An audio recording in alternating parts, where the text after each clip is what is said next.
Holy, holy, holy, holy,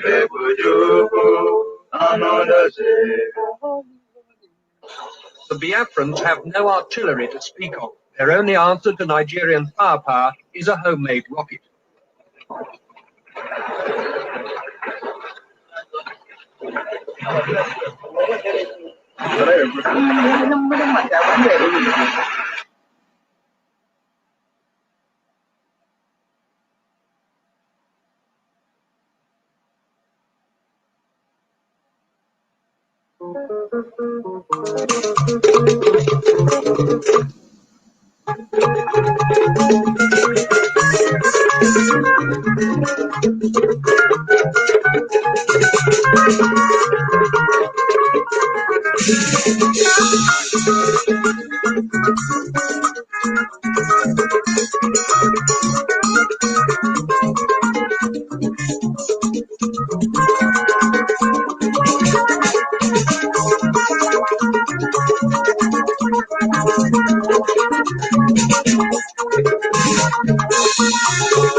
Your conscience, one can come across. You will love the Rugi.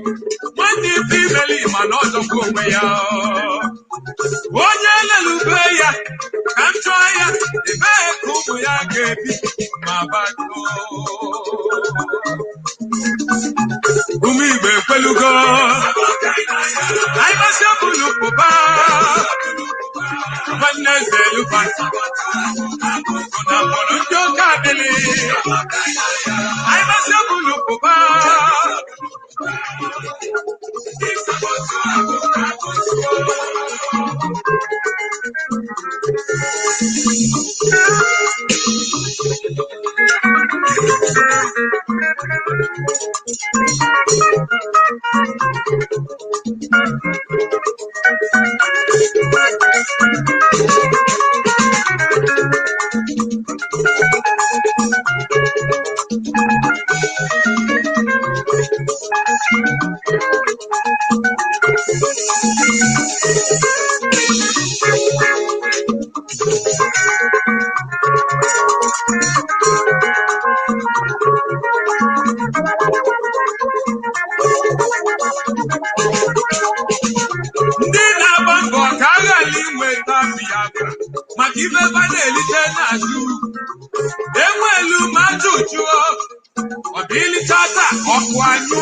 Ipob business center. Mbe Baba Taline. Una fada kolusi doye. Babido Baba si Ipob mpa. Maluna bolisa kunu na bamba. Chukwuki Kabia, Imanoge Bini Panike. Ụfọdụ na n'elu federal gọọmenti Ghana must go. Sodo Biafra. Isodo ya ba ka mgbagagba. Ịma na ọkụ na ọ ga-agba gị n'ụkwụ. Olise kwuo na ndị na-agba anyị mbọ na kwa niile na-agba ka ada. Mana Biafra kwulugo. Nwere ife ga-egbochi ya inugo. Ụmụ Igbo ekwelugo. Anyị masị ọbụlụ pụba. Nwanne eze lupa. Na mkpọrọ ndị oke adịlị. Anyị masị ọbụlụ pụba.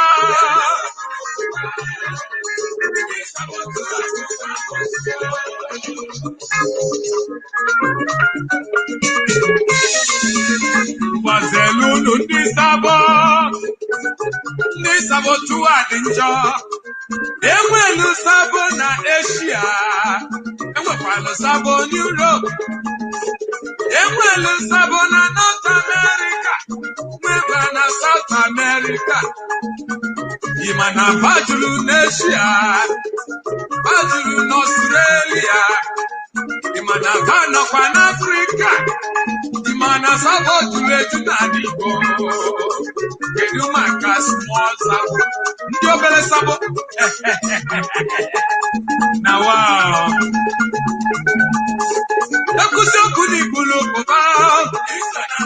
Agụta na alọ n'idu azụọ. Ojizi nwanne ya taịnụ. Onye oke akpịlị. Onye ga-wu n'ala. Onye Ghana must go. Ka anyị kene ndị odogwu, ndị hibere Ipob, Mazi Nnamdi Kanu, our supreme leader, our leader na Ipob. Ebela anyị na-ekpe n'isi gị, bụ na Chukwuki Kabia ma ga-echebe gị ego ogologo ndụ na-arụ isi ike. Ike enwerịghị Biafra, indigenous people of Biafra. N'oge anyị ga-eliriri anyị aka, na onye ji oke anyị n'olisa ga-agbajiri aka. Anyị cheta nne na nna Ipob, ndị etufulu ndụ ha maka Biafra struggle. Ese Israel Kanu nye na lọlọ ya, lọlọ Ugese, nne nna Kanu, nne na nna our supreme leader. I see mkpụrụ obi unu zuru ike, ọkụ unu nwunye na-enwu.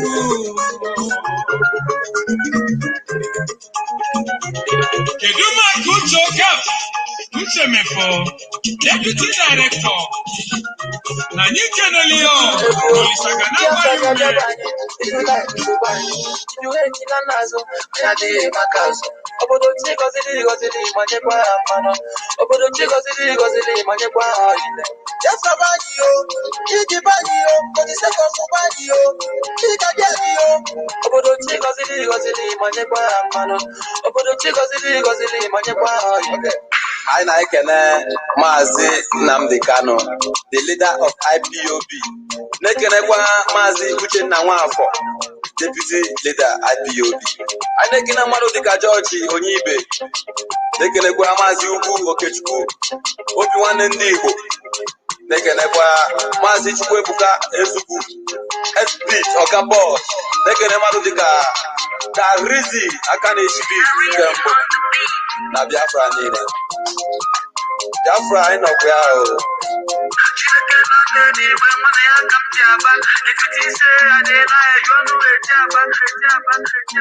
Ndị be anyị ga-enuti ka m kọọlụ n'akụkọ. Ndị be anyị ga-enuti ka m kọọlụ n'ekwu. Biafra ga-abịa be anyị, ijula isobe anyị. Ijula eji na nna azụ, anyị adịghị maka azụ. Obodo chi gọziri manyekwa ha mmanụ. Obodo chi gọziri manyekwa ha ile. Biafra be anyị yo, iji be anyị yo, kodise kofu be anyị yo, ika gani yo. Obodo chi gọziri manyekwa ha mmanụ. Obodo chi gọziri manyekwa ha ile.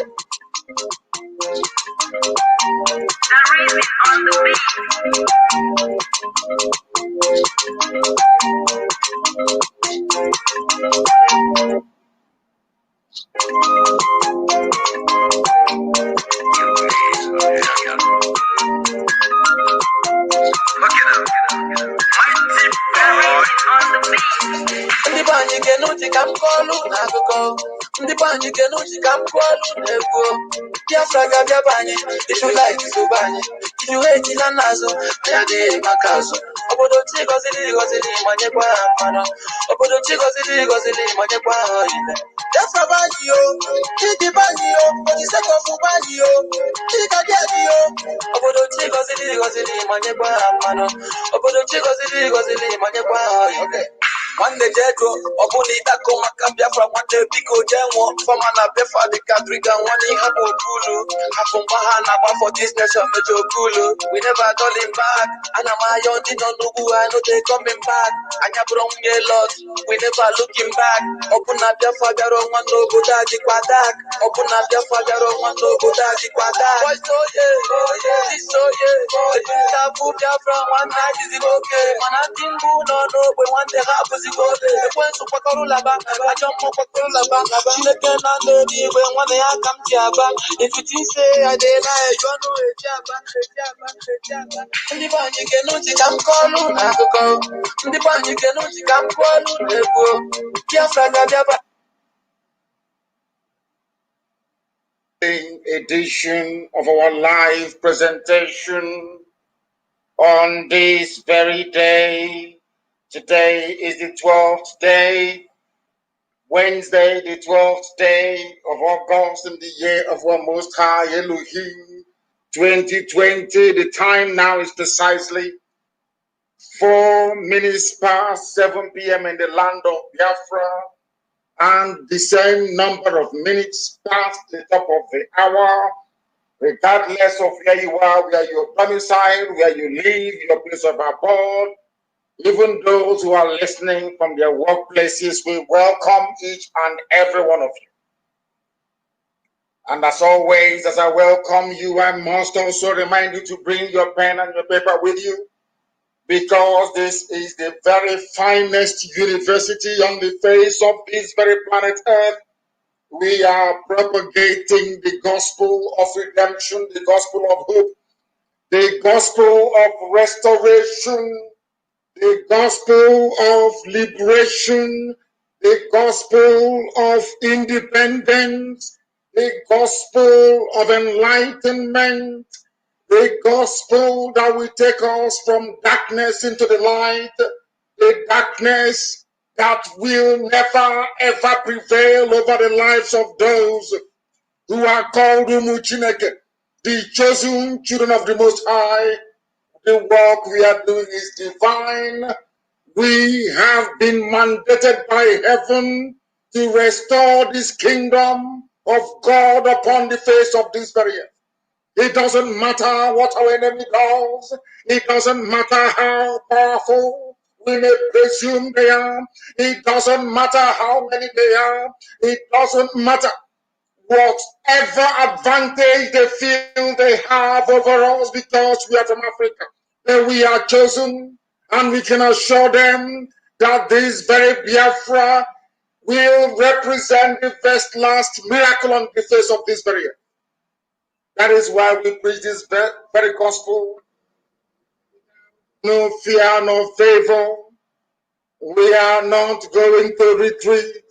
We are not going to surrender. We are going to do all we can within our powers and Elohim willing to restore his kingdom, and that kingdom is Biafra. Good morning, good afternoon, good evening, and good night to some of you, as it is customary for us to say here, because there is no other radio station emanating from Africa that has the same reach as we possess. There are no other group of people who of the coverage that we enjoy right across the face of this very earth. There are no other people that every race on this planet is willing and able to listen to. except Radio Biafra. Everywhere you go around the world right now, most places are at a standstill because they are listening to us. Because if you listen here, you would learn. My name is Nnamdi Kanu. I am the leader of the indigenous people of Biafra, the largest mass movement of its kind anywhere. Well, it is an honor and privilege to serve the people of Biafra. And I can tell you categorically, without missing words, that Biafra is imminent. Very, very imminent. And it is an opportunity we are not going to allow because of why. Because the appointed time has come. And Elohim Adonai El Shaddai is in charge. And we must give him every glory and every praise. If you're listening on my page, you're welcome at Mazi Nnamdi Kanu. On Facebook, we are live. Not minding all the shenanigans of Facebook, we continue to stream live and direct to the world. You can also listen to us via your television set. If you have a decoder, you can listen to us online as well. You can listen via Radio Biafra app. You can listen via tuning. You can listen via Simple Radio. You can listen via Sweet Radio app. You can listen via Radio Garden. And very, very soon, and I do hope on Sunday, we are also going to listen via Ipob app. It is out, and we will start the dissemination, or should I say, the distribution of the link tomorrow. I welcome each and every one of you. And as I do so, especially those who are listening via FM in Kanu, those who are listening via FM in Abuja and many other places, including Lagos, we welcome all of you this very evening. Do not forget your pen and your paper. And most important, must give to the Most High and hand over all these very proceedings to Chukwuka. And we must pray. We must pray a prayer that David prayed in the Torah, in the book of Psalm, chapter 46. This is a prayer to reaffirm that God Almighty in heaven, Chukwuka Biama, Abase Tamuno, Olisabiniwe is our refuge. Everything that we do, it is not because of any power that we possess. It is not because we are the most gifted, the most talented, the most intelligent. All that we do, all that we are today is as a result of the grace of the Almighty in heaven. And that same God of creation, the same God of Eli, that same God of the ancients is the God that we give every adoration. I do not worship an enemy Pharaoh. I don't worship any idol. Because it is given that thou shalt have no other God before me. That is the irreducible truth upon which this movement, a very unique kind that the world has never seen, is anchored upon. That is why we are formidable. That is why we are the children of the Most High. That is why we have the Midas touch. Anything we touch turns into gold. That is why this gospel must be preached uncompromisingly. Let us pray. For God in heaven, Almighty Creator, the ancients of the ancient, the maker of the heavens and the earth, you created everything that the mind of a living soul can imagine, but none created thee. That is why we say you are immortal, you are invisible, you are omnipotent. This very God that every generation who has ever had the grace of knowing thee have always testified to your goodness. That is the same God that we kneel and bow before. This God is our refuge and our strength, a very present help, even in this time of Janjaweed trouble, even in this time of Fulani rage and terrorism. Therefore we shall fear no evil. This IPOB shall fear no evil. Even if the whole world is against us, even if Britain intensifies their effort to crush this very light of hope in sub-Saharan Africa, even though they shake the mountains, even though the seas may rise, even though they may give all the weapons and ammunition to the Zoological Republic, no matter what they do, no matter how they ferment their rage, it doesn't matter to us. For God, Chukokika Biama, is in the land of Biafra. We shall never ever be moved. This God of the ancients will help us now and forevermore. For Biafra shall come, and this Lord of hosts is with us. Chukokika Biama, the same God of Jacob. This same God of Shadrach and Meshach and Abednego, this God that never abandoned his people, this same God is our refuge. And we proclaim it unashamedly that this God that we kneel and bow before, we shall worship thee, for Biafra is your promise. Your word is yea and amen. Instead of your word not to come to pass, heaven and earth will cease to exist. Upon this very hope we anchor all our belief that Biafra shall come in our time, and we pray that it come this very year, that your glory may be made manifest in the lives of men, that we may kneel and bow before thee. Yeah, sorrow to turn on Soporo, Jamani, we see a Latinake like the Brumian. Go to Tony in the way to the so Ugama won't be in a big. He said,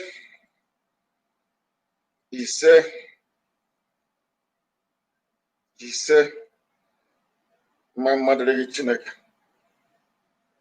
for a minute there, I was in the spirit. As I am led to pray, so have I prayed, and we must proceed very, very speedily and without any hesitation to propagate this very gospel this evening. That is a saying where we come from, in the land of the ancients, in the sacred land of Biafra.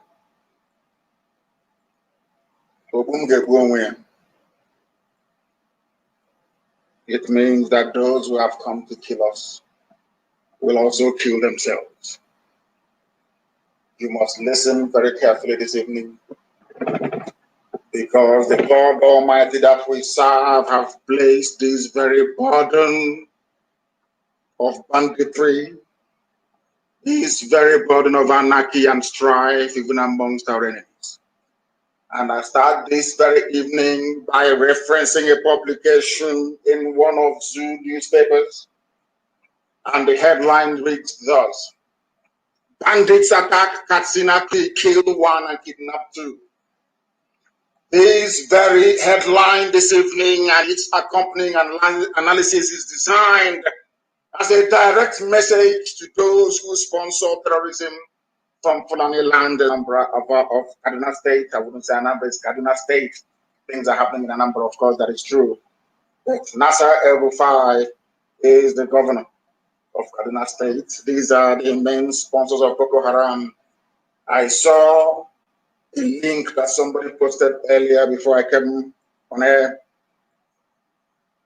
That link had it bold, loud and clear that the Fulani governor of Kaduna State, El-Rufai, is the chief sponsor of Boko Haram right now as we speak, and every Janjaweed movement that you have in the zoo killing people. And they say that the dead Buhari, in whose name they are pillaging and looting the zoo dry, is from Katsina State, rather. Today, bandits have attacked Katsina community as they've been attacking them from time. Some of you do not know that Katsina is a Hausa land, it is not Fulani land. Katsina belongs to Hausa people.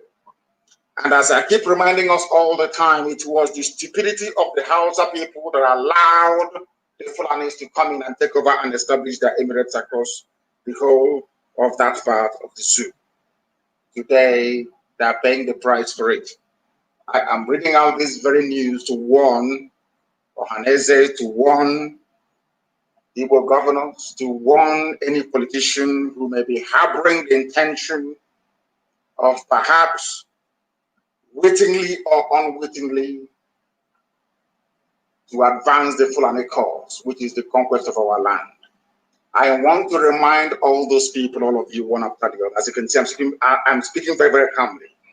I want to remind each and every one of you, if you're a politician, you're agitating for 2023 or 2096, as the case may be, for your presidency, for those of you who are talking up your prospects of belonging to the one zoo, one Nigeria, all of you should understand what is happening in Katsina today. We know that southern Kaduna is under siege, and also parts of the south, including Biafra land, is under siege as well. But I want to remind you that Katsina people are suffering, and I want to let the world understand, and most of these Efulefu politicians to also know this, that the Katsina communities that are suffering today are predominantly Hausa people. They thought that by giving their land, giving their soul, and being subservient to the Fulanis will save them. These attacks are not happening in southern Kaduna, they are happening in Katsina. As I pray every blessed day, when I pray, I say to Chukwu Kikabia Mapurumi Heninem, that same hand that our enemies use to poison us, that unwittingly they put it in their mouth, and they too will become poisoned. And that is what is happening in Katsina. The reason why what is happening in Katsina is very, very poignant indeed is this. These are Hausa people. The same thing today that the Supreme Court Governor of Imo State is trying to do by pleasing the Fulani people. The same thing today that I understand what Okalu said, that he's going to fight for one Nigeria. Anybody can fight for one zoo. That is entirely their business. But I want them to understand the mess they are putting themselves and their children into. Because when the Hausa has conspired, the same way that we spend most of our time, especially Igbo men, gossiping every blessed day, not all about insignificant proportion of time. The same way they spend their lives gossiping every blessed day was how Hausa people gossiped against their kings and their rulers, betrayed their people and gave their land to the Fulani, thinking that all would be well.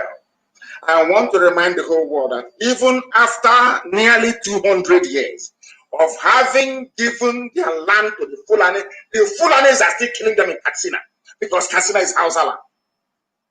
I want every Efulefu presiding over Ipob, I want them to understand this very clearly. I want you to know the consequences of your treachery. I want Ohanese to understand the foolishness of their utterances. I want them to know the implications. You want to hand over our land to Janjaweed, to Fulani. Miyetti Allah. That is what all of you want to do. All of you criminals, all of you compromised idiots, all of you, some of you fathered by vandals during and after the war. I want some of you to understand that today, the Katsina community is under siege. Not one, not two, not three. Should I say communities in Katsina are under siege. And you know why it's very, very interesting? It's interesting because Katsina is Hausa territory. There were no Fulanis in the geopolitical space that the British named Nigeria, until the Hausas allowed them to come in. The same way today in our land, there are no indigenous or traditional Fulani communities. But in Ebonyi State, Omagi is giving them land. They think we don't know all these things. In Abia State, Audios Okalo gave them law. And now Okezi Basu is giving them Opa. And I have all the videos. And as time goes on, I'll publish all of them. I want people to understand and reason. The essence of the lectures that we deliver here every day is for a black man to be able to listen properly. Because our problem is never white people. Nature was designed in such a way that the strong will always take advantage of the weak. That is how life is. That is why a lion can chase a leopard away, or chase a cheetah away, or chase, capture, and kill a zebra and eat it. If a zebra had the same, should I say, same paws as as a lion does, and can stand up to a lion, the lion won't eat it. Because in comparison, the zebra is weak to the lion. That is why the lion keeps hunting it. That's how life is. That is how God designed nature. That is why a king cobra can swallow another snake. Swallow it whole. Bite it, poison it, and swallow it whole. That's how life is. I want people to understand this, especially those of you who are misguided. Those of you who have been, you're looking at the glittering prize, the charade that is the zoo presidency. I want you to remember what happened to Hausa people. And funny enough, still happening to them till today. That is why Fulani people, Miyetti Allah, are in Katsina, as they are in Borno, as they are in Adamawa, as they are in southern Kaduna, killing people at will. And this thing happened this morning. They attacked a place called Gidangiso village in the Faskari local government area of Katsina State. They shot dead one man called Nasiru Alilu, who is 37 years old. These criminals stormed Gidangiso on motorcycles at about 12:30 a.m. and ransacked houses in the village. Who are these people? These are the foreign mercenaries, the foreign terrorists that El Rufai said he paid them to stop the killing in southern Kaduna. They have gone elsewhere. Of course, they're still killing southern Kaduna, but they're also killing elsewhere. Because once you encourage evil, evil has a way of exponentially expanding out of the control of those that set them up. I want Fulani leaders to understand this as well. All of you importing terrorism into the zoo. These are the consequences. All of you condoning the evil that APC has become. All of you who have kept quiet as one mask wearer after another have bamboozled and deceived all of you because you are not discerning enough, because you're not understanding enough. These are the consequences of it. I must commend Ondo State Governor. I must commend the Duduwa race for spectacularly launching Amotekun in the house. It's Ondo State, yes. Is it Ogun? I'm not too sure. It is posted on my page. I want Ojus Okalo to understand this. I also want the Supreme Court Governor of Imo State, the ex-419, or should I say current 419, Opus Adema, to understand this very well. I want Ohanese to understand this, especially the idiot in Anambra that was talking rubbish. I am older than him and he's saying our children. I will knock him on the head if I catch him. He's a child talking rubbish. I want to let all these idiots understand one thing, that your acquiescence, your submission, your willingness to sell your people for the price of a political position or a contract or to be in the good books of the Fulani will backfire, not just on you, but on generations to come. Do you know one funny thing? When Hausa peasants were busy betraying their kings to Fulani emirs, they never knew that a day would come when Fulanis will attack Katsina. Because the three big cities, Hausa cities you had in the Sahel were Gobe, today Fulani too can call Sokoto State. Another one is Kanu. Kanu is an ancient city. Another one is Katsina. Today, do you know that after giving their land to the Fulani, after allowing them to establish and run their emirates, after voting in all exclusively Fulani governors, they are not satisfied. They are still killing Hausa people till today. I want audience of Kali to listen very carefully. I know that some people are selfishly self-destructive in pursuit of their selfish goals. They destroy a lot of things. There is a video I will play later, not now, where those that call themselves traditional rulers were sharing money from Fulani people. These are the elders that they claim deserve respect. What they are doing today, future generations are going to pay very dearly for it. These are the things our people would need to understand, if at all they are willing to understand it. Bandits are coming and killing people because Fulani governors, Fulani politicians, Fulani millionaires, Fulani billionaires enriched with money stolen from the treasury. They went and set up terrorist groups, not knowing that those terrorists will turn around and kill their own. Today they're killing Hausa people in Katsina.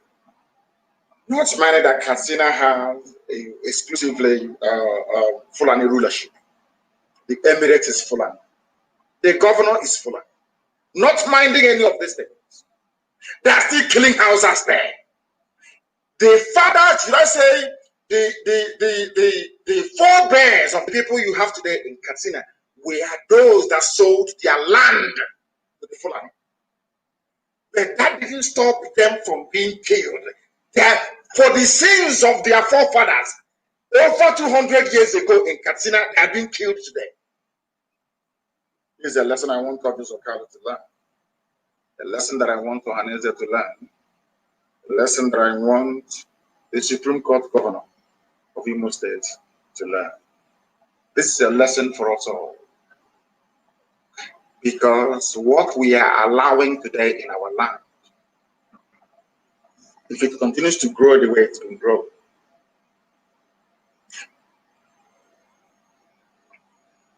you see Ebonyi State, our children will be killed there in the future. You see Abia State, our children will be killed in Abia State in the future. You see Wunno, Tulobuku, all that area, life will become hell for people because of the decisions that Ohaneze and some greedy politicians are taking today in pursuit of only 8 years in office. If you get this 8 years in office, you will destroy our land for 800 years. We will become like the Jews of Europe. In the next 2,000 or 4,000 years, those that are descended from us will fight their way into our land. And if by then Britain continues to wield the same amount of power that it wields today, the same way that Britain said that Israel will not exist, is how Britain will then stand up and say that Biafra will not exist. I need all of you to understand this tonight. That people are dying in Katsina State for the sins of their forefathers. 200 years ago, they gave their land to the Fulani. That did not stop the Fulanis today in 2020 from slaughtering them in Katsina of all places. This is a very big lesson. This is a very big lesson for all of you saboteurs. A very big lesson. And you are also putting yourselves in danger. Sabo, you are putting yourselves in danger because you are coming to ruin our land, our way of life. All of you pursuing your useless presidency for 8 years. Obasanjo was in Aso Rock for 8 years. Our Yoruba brothers are today still agitating, isn't it? Are they not agitating? Of course they are. They are agitating.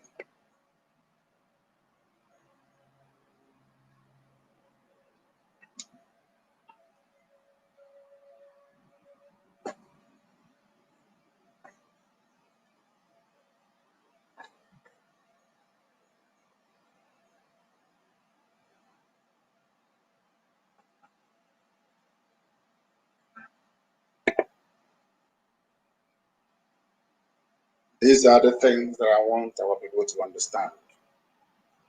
That 8 years you're looking for today, the Yorubas had it. They had it for 8 years. And what became of them? Today they are agitating. Today they are at the forefront of trying to return the zoo to the 1960 constitution of regionalism. 8 years did not do anything for them. Jonathan was in power for 6 years. What did he do for Biafra? Nothing. Today we are still agitating to have Biafra. All of them from the north that have been ruling for heaven knows how many years. What has happened? Absolutely nothing. People are dying even in Katsina today. What does that tell you? That giving you 8 years in office cannot solve any problem for you. It cannot do anything for you. We want to remind all of them, all of you who are clamoring and campaigning and talking rubbish about presidents and saying you don't want Biafra, or that you've been mandated to talk about one Nigeria. We want you to understand the damage that you're doing. All of you are behaving exactly like Azikiwe against the advice of Mazi Nnamdi Kanu. All of you are behaving like you don't see exactly the same thing they were telling you don't see, you wouldn't hear. They were talking to him, he would not hear. They begged him, he said no. Unitary system, one Nigeria. And he paid with his life. All of you don't know history, you don't study history, you know nothing, your brains are empty. All you're seeing is money. All you see is money. All you are after is money, power, and influence. And let me ask you a very simple question. How many people can remember who Jonathan's tenure in office? How many children today or adolescents can remember who was? I can assure you that not many people. These are the things that you need to factor in. Because we in IPOB, we sat down for many years. We considered all these permutations. We came to the conclusion that only freedom will suffice. Let everybody be on their own. And if they want to get together in the future, that's entirely their business. These are the things that the Fulefus must understand. And as we are preaching tonight, if nothing would move you, all of you Fulefus, all of you fools talking about one Nigeria, all of you yapping your rubbish every blessed day on the pages of newspapers, all of you talking garbage about presidents. Let us play. You've also, this clip went viral, it's everywhere. But I want to play this clip again for the benefit of those who are listening all over the world, especially those lecturers in Argentina, and that very lovely white lady in Cologne. I want people all over the world to understand what somebody who has seen money tasted power sounds like today in the zoo. The former deputy governor of the Central Bank of the Zoological Republic, that the world may know, that the Fulefus may know, because there's something called expediency. Those things you're doing today, campaigning for zoo presidency, saying, oh, we are everywhere, we own shops, we own chemists and all that rubbish. The Jews had the same thing in Europe. It didn't stop them from being slaughtered. And as Mbappe once said, a first fool is not a proper fool. It's a second fool that is proper foolish. I think it is because somewhat like that.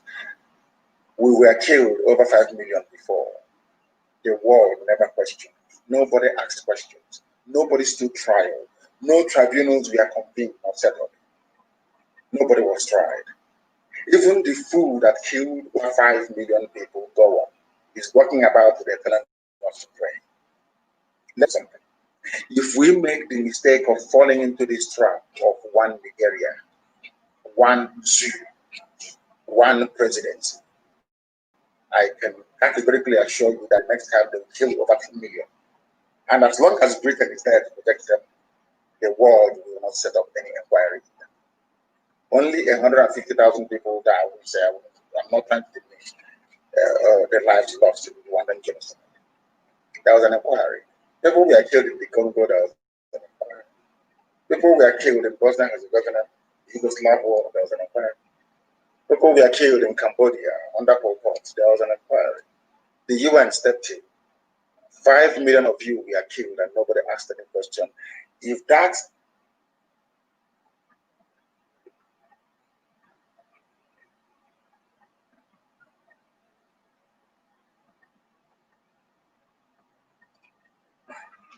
doesn't remind you to love yourself,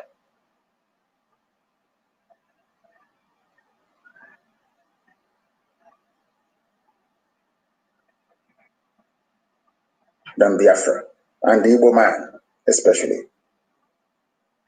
There are 3 races that Britain hates very bitterly: the Irish, the Kikuyus of Kenya, and the Igbos. Go and ask, go to your history. It was a Times editorial. What I'm telling you, I read in a British newspaper. They hate us with a passion. That was why they set up the Willings Commission to divide us, despite the fact that you have more varied ethnic groups in the north than in the south. Despite the fact that the same British anthropologists wrote that Ibibio and Igbo are the same. Despite the fact that if you go to Wikipedia, you will see them write very clearly and legibly that Anang and Igbo, they are one. It is there. It is for everybody to see. Yet they set up a minority commission and established the Niger Delta rubbish, the nonsense you call Niger Delta, to divide us, to cut us into pieces. So we hate ourselves. But they went to the north. Nobody told you, all of you listening tonight, that there are more Christians in the north than Muslims. Are you aware of that? There are more Christians in the north. The same British defied the laws of geography, came down almost to the confluence of River Benue and the Urimini Obaro, that is the proper name. They call River Niger, and said the north starts from here. All of those things were engineered to hold us down because of what the British found in Enugu. Because of what the British, I'm not going to tell you what that thing is tonight. There was a treasure they found in Enugu. And that treasure reminded them that indeed these Biafran people are the chosen people of God. And Britain proceeded. They proceeded to make sure that the world will not hear about us. That the pyramids as in Sudan, the same dwarf pyramids you have in Egypt that we have in our land. Britain saw these things and they went crazy. They said, if we allow these people to emerge, if we allow them to stand as Biafra, light will come into Africa. And Britain swore over their dead body will Biafra emerge. There is something that Britain doesn't know. I preached this gospel in the year 2015 and I'll preach it again tonight. You see, Britain will be taken over by Muslims. Write it down as I'm telling you now. Britain will divide. Scotland will go, Northern Ireland will go, and Wales will go. And you know the funniest thing? Britain will not know what is happening to them. I said to them, you will not know it is those bunch of niggers called Biafra. That is because of them that God will decimate Britain. You see that tiny Biafra, Britain, you see that tiny, inconsequential Biafra. You see that Biafra because they are black. They are nothing. They can be killed in their millions and nobody will care. I want to remind you, Britain, that because of that tiny Biafra, your land will be decimated. And foreigners will take over your land.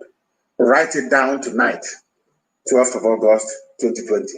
When it happens, as I did with the clip I posted that was yesterday, when it happens, I will play this clip. And I will say, do you remember? 12th of August of 2020 when I said this. That's what's going to happen to you. Let us listen to what this man has to say. I want us to be very sober and to be in a reflective mood tonight to understand that there are some decisions you make or you take that will come in the future to bite you on the backside. Now, let me ask you this question. Do you know how many Fulani settlements there are in Enugu State? Do you know how many Fulani settlements there are around Nsukka? Do you know how many, acres, should I say hectares of land the Fulanis have taken over in Nsukka? Now, wouldn't it be nice to go back to Zeke's grave and dig out his body and show him what has become of his one Nigeria? I bet you that when Nnamdi Azikiwe was his name, in fact, when Azikiwe was busy campaigning for one Nigeria, he never foresaw that there will be a time when we'll be battling with the Fulanis to leave our farmlands alone.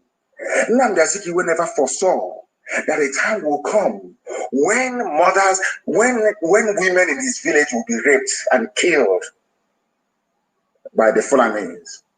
Nnamdi Azikiwe never knew that one Nigeria meant Fulani hegemony.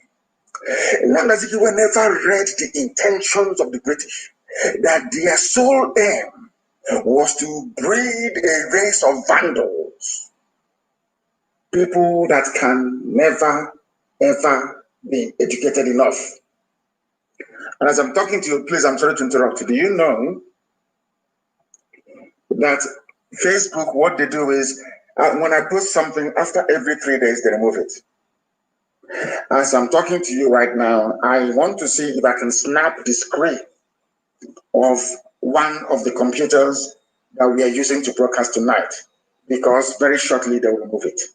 What they have done, I want you to understand the number of powerful enemies that you have, Biafrans. I want you to look at Trump, for instance. I'm not saying it because Trump is going to do anything for us. Look at the number of enemies that Trump has today. Some of them facing. I want you to look at it. How almost the entire world media is against one single man. That is the same fate that Biafra is undergoing.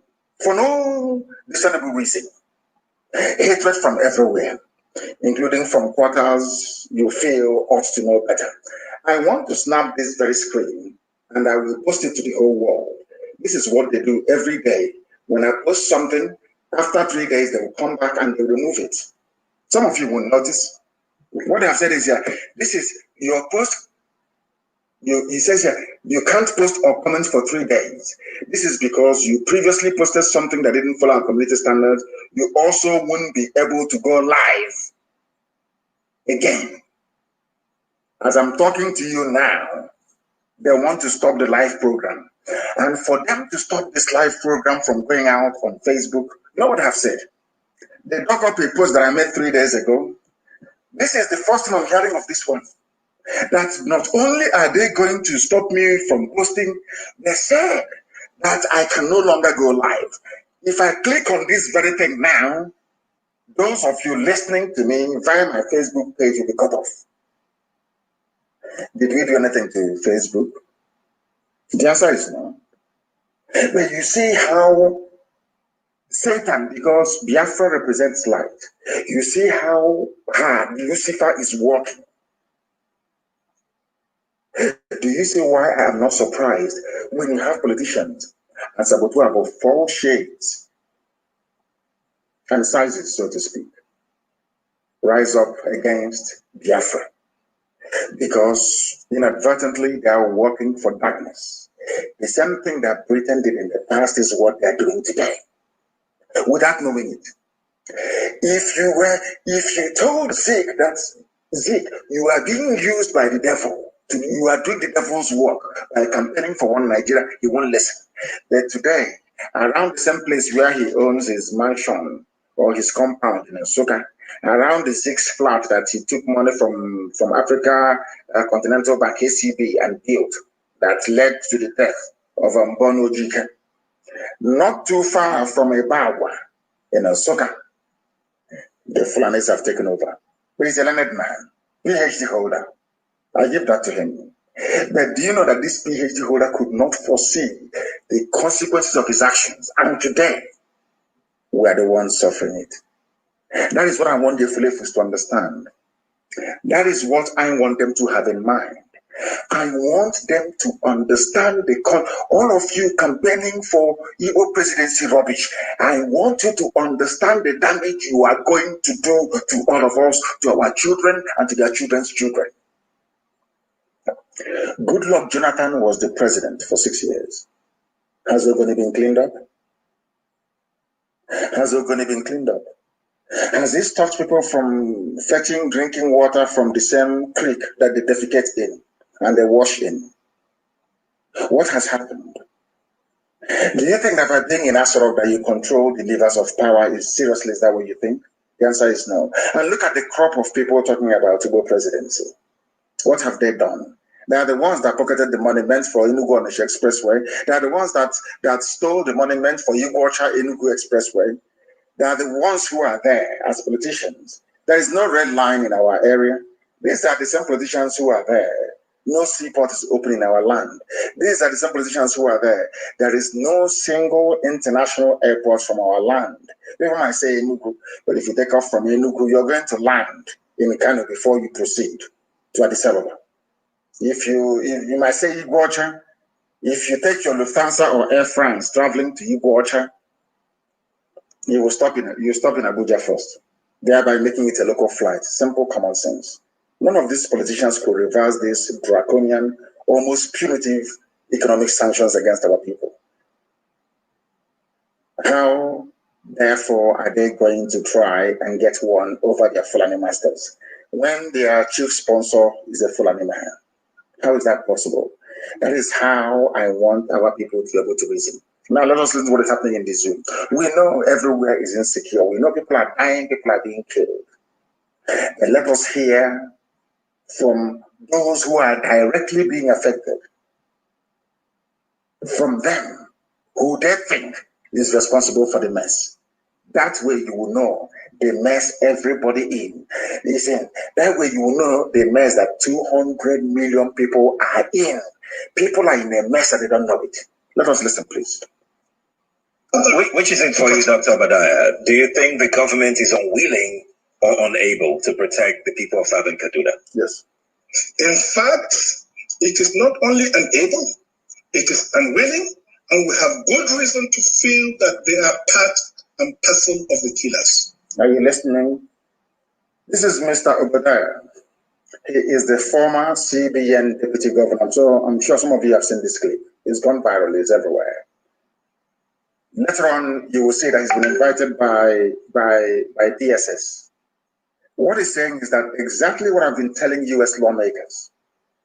I have been telling US lawmakers that the government of the zoo, I call it the presidency because there is no president, these collection of Fulani criminals, that they are indeed the ones sponsoring terrorism. He is not a Biafran, he's from Middle Belt. They are the ones who are being killed. And he has opened his mouth to confirm it to the whole world.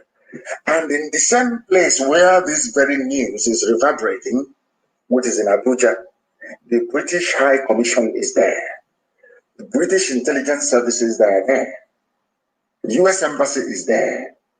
US intelligence services that are there as well. Now, one thing some of you don't know is, as I read out to you a few programs ago, the reason why Britain created Nigeria,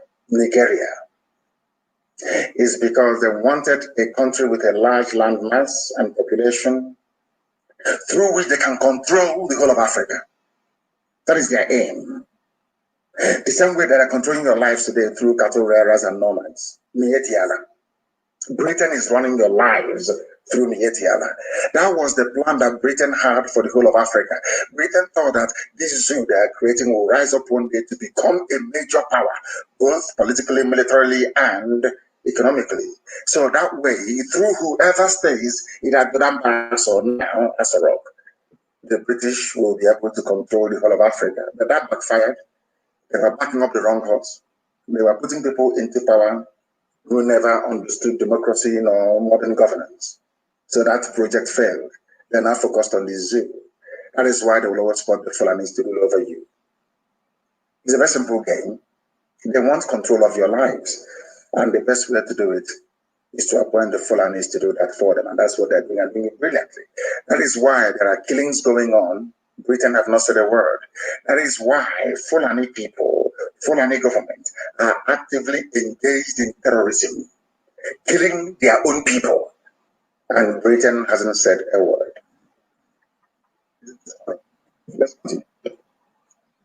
Let's continue. That's a very big allegation, Dr. Obadiah. The government is part and parcel of the killers. That's big. Yes. Okay.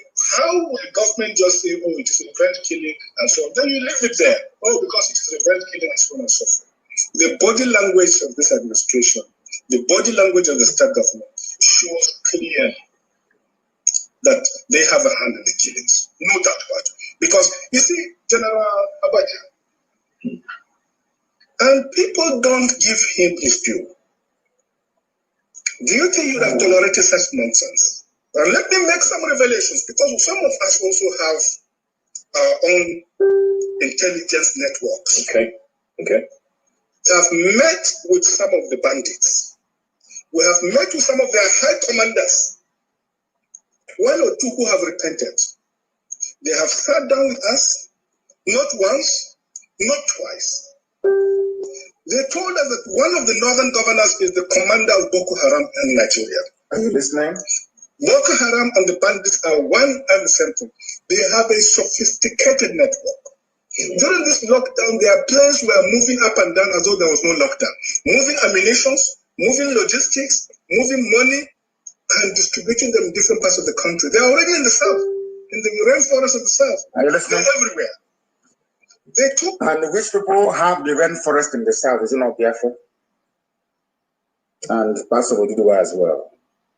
During lockdown, they were moving the same thing I've been telling you. During the lockdown, they were moving people, moving the terrorists all over the place. All of you saw it. Some of you saw it. You saw them moving their terrorists all over the place. We kept warning you that these are terrorists. Did you hear Britain say anything? I made a post today, and I reminded Britain of the formation of Amoteku.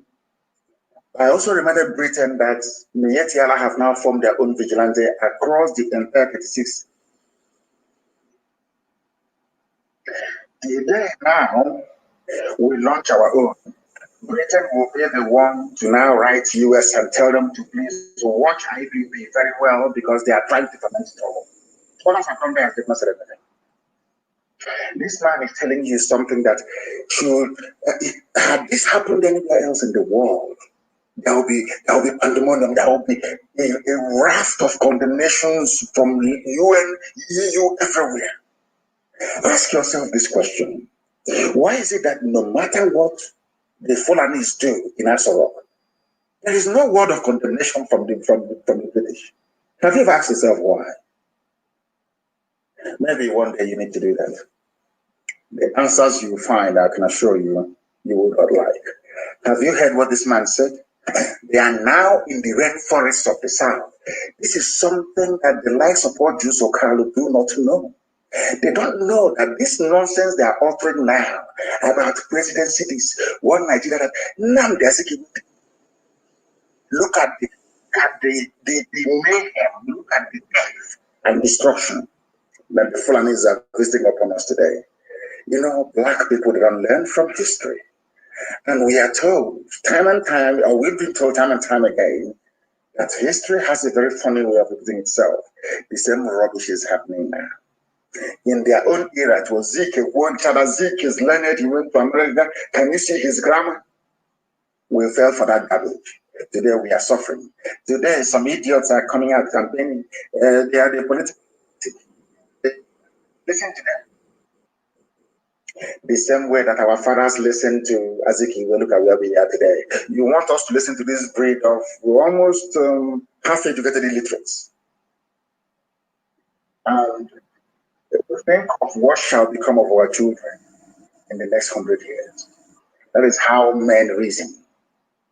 That is how sensible, reasonable people reason. Now, tell me why in a country that claims to be a democracy, the presidency itself is actively involved in engaging terrorists to be killing people because they have an agenda, Islamization. of which Britain is in support of.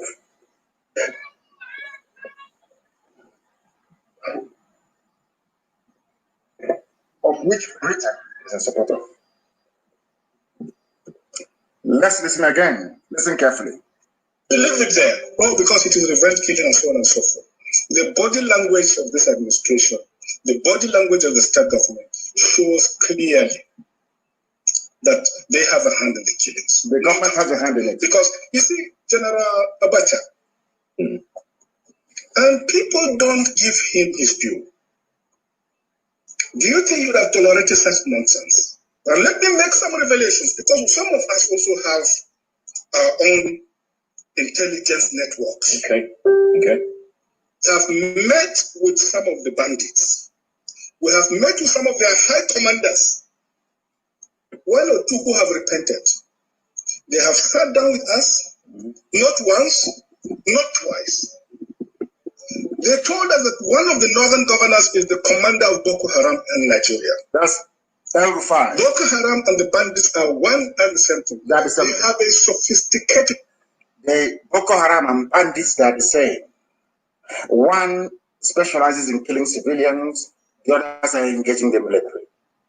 All of these things are Fulani plans to advance to the Atlantic Ocean. To secure the zoo called Nigeria. To secure the zoo called Nigeria for their children and their children's children. Everybody is saying it that they have failed. I want to read a news that have just been sent to me. So all of you listening to your so-called Southeast, South politicians, you are handing over your future, the future of your children, to cattle headers in Miyetti Allah. If that is not the case, why would somebody, a respected governor like Autumn, say that we have failed Nigerians as leaders? They have all failed. These are failures. A sitting governor is saying that they are all failures. People who, now listen, oh my, I don't know how to explain this so people can understand this very clearly. Now listen, the people telling you about one Nigeria and the Ipob presidency, they have been in power for a very long time. Since after the war, they are the group that the Fulanis groomed into leadership. Not grooming them to serve you, grooming them to serve their interests, to impoverish you, so we can all travel abroad in search of greener pastures, and we leave our homes open, so that we can no longer marry our daughters. Because most of our men who are outside are married to outsiders. Our daughters are at home, most of them are not. They keep going to church and keep praying, but there is no husband. Because those who are supposed to marry them are all abroad, married to foreigners all over the place. I'm not blaming anybody for that. That was what the condition gave. People had to travel abroad to go and look for greener pastures. But in our thinking, in our psyche, because of course if you travel abroad, you need to marry a citizen of that place for you to harmonize your papers. That is true. Or you claim asylum, as the case may be. Now, what I'm asking you is this. Do you know that when people travel abroad in search of greener pastures, we forget that back home we are creating a social disaster. There are now many of our sisters that nobody can marry. But when we are traveling abroad, we never think about it. When we are looking for green paper or asking for residency, we don't think about it. We marry foreigners, we marry outsiders, our sisters, nobody marries them. Now you understand. These are what is called the unintended consequences of our actions. Tonight I'm telling you that the unintended consequences of the actions of these useless politicians talking rubbish about presidency, rubbish, in one Nigerian garbage. Our children will bear the consequences, not them, because by that time we'll all be dead. What is now happening in the Middle Belt, happening in the North, will happen to us as well. But this time around, at a far more grievous, a far more heightened scale, and nobody will come to our rescue. Do you know why Facebook removed the post that I made? Because in the post I made, I told Britain that they created the nigger area. I said to Britain, Today, you can see what your Fulani pets are doing. You cannot talk. The day we rise up now to defend our land, I will bring you their submissions and their letters to you and to everybody. They will be the first to say, oh, look at them, they come again, secessionists. Biafra, they have come again. That's why Facebook said I should remove it. Facebook said I should remove it. In fact, they've removed it for me, not even that I should. And they have banned me. So I don't know if this very broadcast is still going. And I'm sure they will tell me. If this broadcast is not going through, I'm sure somebody somewhere will tell me. It is still ongoing on my page. These are the enemies you're facing. Very powerful, but you don't know. Their plan was to depopulate our land. Their plan is to keep sponsoring all these terrorists until we flee from our villages. Take over our land. And I can assure you, no world power will come to our rescue. For the simple reason that one of the few good people left, which is the US president, he's under siege. Trump is under heavy siege. From the left, everywhere he's being bombarded. Because he's doing the work of God. Look at where we are today. A man is telling you that the government of the country some of you pledge allegiance to is complicit in the murder of you.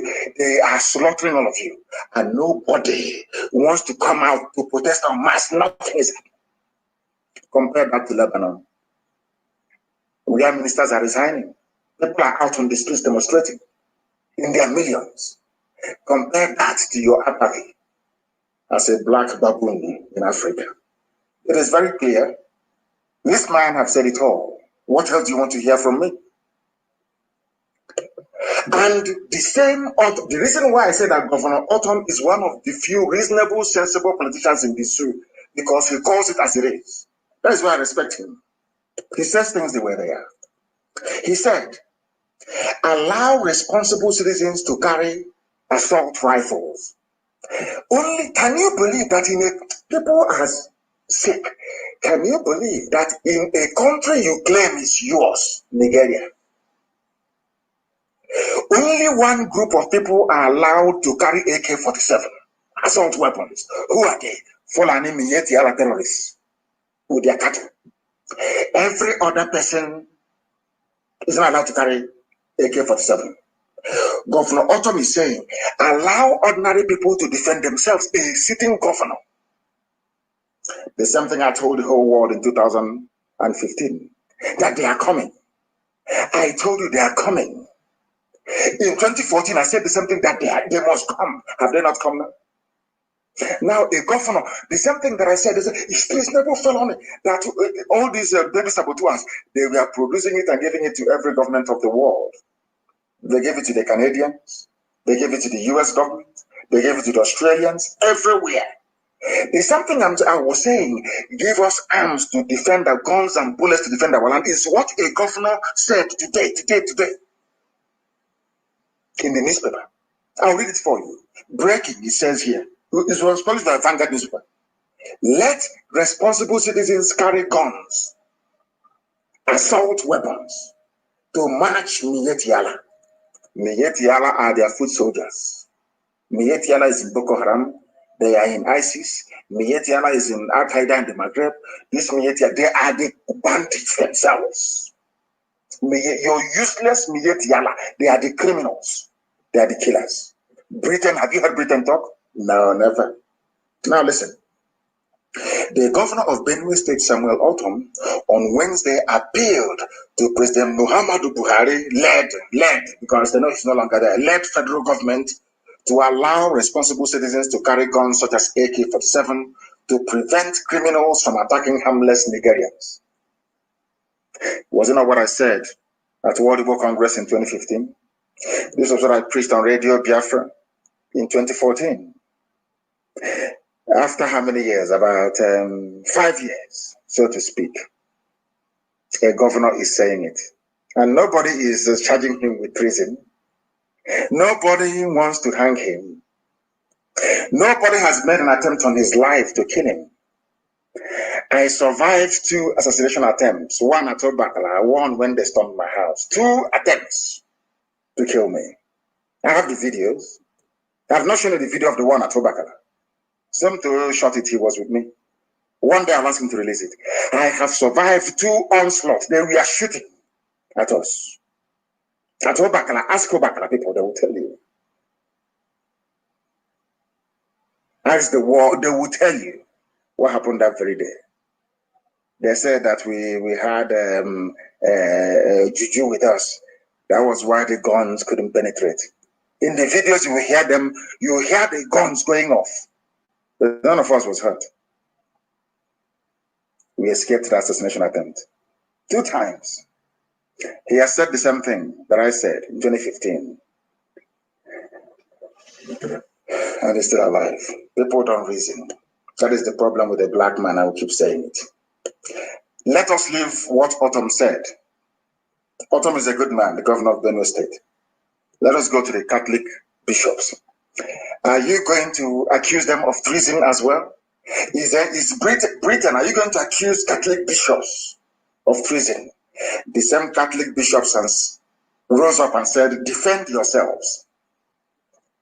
Defend yourselves. All of you have seen you have read the news. Is that not correct? Defend yourselves. Catholic bishops have asked Nigerians to rise up and defend themselves against attack by bandits, headsmen, kidnappers, and other violent criminals across the country. Catholic archbishops. I said it before, at least Catholic archbishops or Catholic priests, they have a history of standing up for the rights of people. They have spoken.